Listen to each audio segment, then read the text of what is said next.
నీ కుటుంబంలో కష్టం వచ్చింది, బాధ వచ్చింది, నష్టం వచ్చిందంటే ఏంటి తెలుసా? నువ్వు దేవుని మాట విననందుకే. ఆయన ఒప్పుకుంటుండేమని ఈ తుఫాన్ నా వల్లనే వచ్చింది.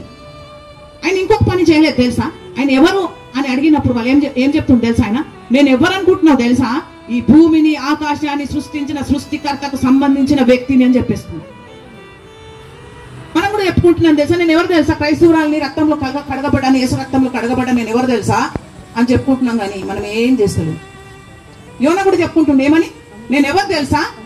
సర్వశక్తి గల దేవునికి, సర్వశక్తి గల సృష్టికర్తకు సంబంధించిన వ్యక్తిని అని చెప్తున్నాడు. కానీ ఏం చేస్తాడో తెలుసా? అన్యులు వాళ్ళు ప్రార్థన చేస్తున్నారు, వాళ్ళ దేవతలకు పూజలు చేస్తున్నారు, ఆరాధిస్తున్నారు. కానీ ఎవరికి పూజ చేయలేకపోతున్నాడు? దేవునికి ఆరాధన చేయలేకపోతున్నాడు, ప్రార్థన చేయలేకపోతున్నాడు. ఒకవేళ యోనా ఆ టైంలో ప్రార్థన చేస్తుంటే చేప కడుపులకు పోయేవాడు కాదు. కానీ ప్రార్థన చేయలే. ప్రార్థన చేయకుండా ఏమంటుంది తెలుసా?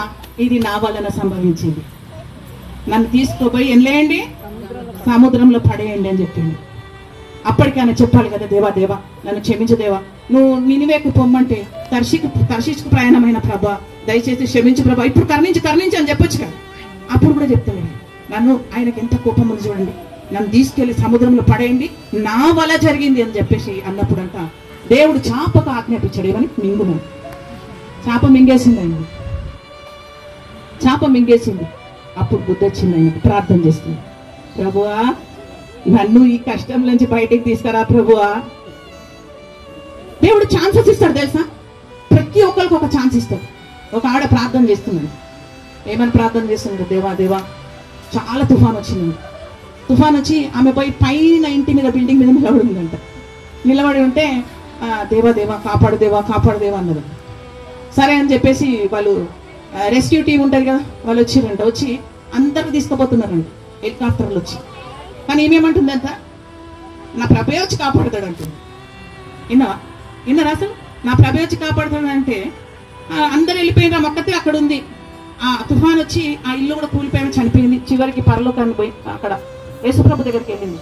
ఏంది ప్రభు, నేను ఇంత ప్రార్థన చేసినా, ఇంత పూజించినా, నువ్వు నన్ను రక్షించలేదు ప్రభు అని అంటే, నేను రెస్క్యూ టీంని పంపించిన కదమ్మా, నువ్వు వాళ్ళతో బొమ్మంటే నువ్వు పోలేదు కదా అన్నాడు. దేవుడు ఛాన్సెస్ ఇస్తాడు మనకు తెలుసా? యోనా కూడా ఛాన్స్ ఇచ్చిండు. ఏం తెలుసా?